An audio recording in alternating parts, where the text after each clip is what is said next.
নমস্কার বন্ধুরা, আজকে আমি তোমাদের সঙ্গে শেয়ার করব বিউলির ডালের রস বড়া। প্রথমে 250 গ্রাম মতো বিউলির ডাল নিয়ে নিলাম। এরপরে 7 থেকে 8 ঘন্টা জলে ভিজিয়ে রাখবো। ভেজানোর পরে দেখো কতটা নরম হয়ে গেছে। এরপরে মিক্সচারে ব্লেন্ড করে নেব। সবগুলো ডাল ছেঁকে ছেঁকে তুলে নেব। তুলে নেওয়ার পরে ঢাকনা দিয়ে ঢেকে দেব।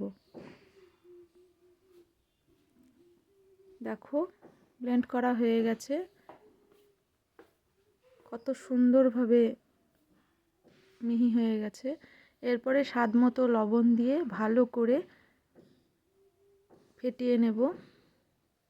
আমি 5 থেকে 7 মিনিট ফেটাবো, তারপরে 15 মিনিটের জন্য ঢেকে রেখে দেব।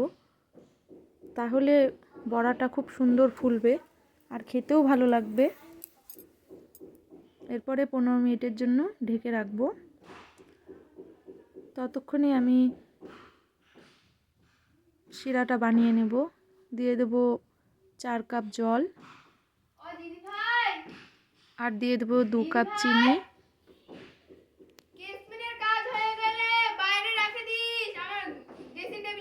এরপরে ঘেটে নেব। এরপরে দিয়ে দেব এলাচ। এলাচ দিলে শিরার সেন্টটা বেশ ভালো আসবে।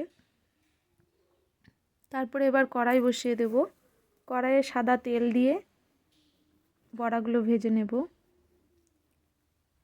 দেখো 15 মিনিট পরে ঢাকনা তুলে দিলাম। দিয়ে এবার প্রথমে ট্রাই করে নেব তেলটা গরম হয়েছে কিনা। তেল গরম হয়ে গেছে। এবার একে একে সব বড়াগুলো দিয়ে দেব গোল গোল করে। তোমরা চাইলে চ্যাপ্টা করেও দিতে পারো, যেমন শেপ তোমরা দিতে পারো। আমি এইভাবেই করলাম। সবগুলো এইভাবে তেলে ছেড়ে দিয়ে উল্টে পাল্টে ভেজে নেব। বিউলির ডালের রস বড়া শীতকালে কিন্তু খেতে খুব ভালো লাগে। তোমরা কিন্তু অবশ্যই খেয়ে দেখবে, অসাধারণ একটি টেস্ট। সবগুলো ভেজে নেব। বিউলির ডালের বড়া ভাজতে কিন্তু বেশিক্ষণ সময় লাগে না, বড়াটা তাড়াতাড়ি ভাজা হয়ে যায়। দেখো কত সুন্দরভাবে ফুলে উঠেছে।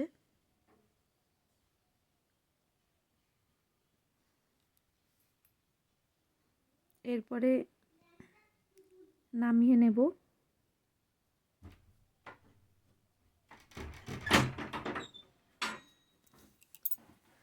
সবগুলো নামিয়ে এবার রসে দিয়ে দিলাম। ফুটন্ত রসে এই বড়াগুলোকে ছাড়বো। তারপরে গ্যাসের ফ্লেমটা বন্ধ করে দেব। সবগুলো বড়া এভাবে মিষ্টির রসে দিয়ে দেব।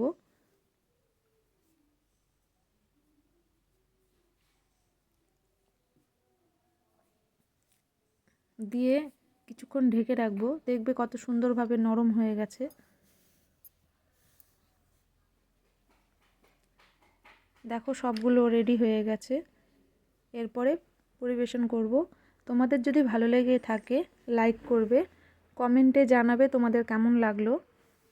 আর যদি তোমরা নতুন হয়ে থাকো প্লিজ চ্যানেলটা আমার সাবস্ক্রাইব করে দেবে। আজকের জন্য এই পর্যন্ত। সবাই সুস্থ থাকবে, ভালো থাকবে।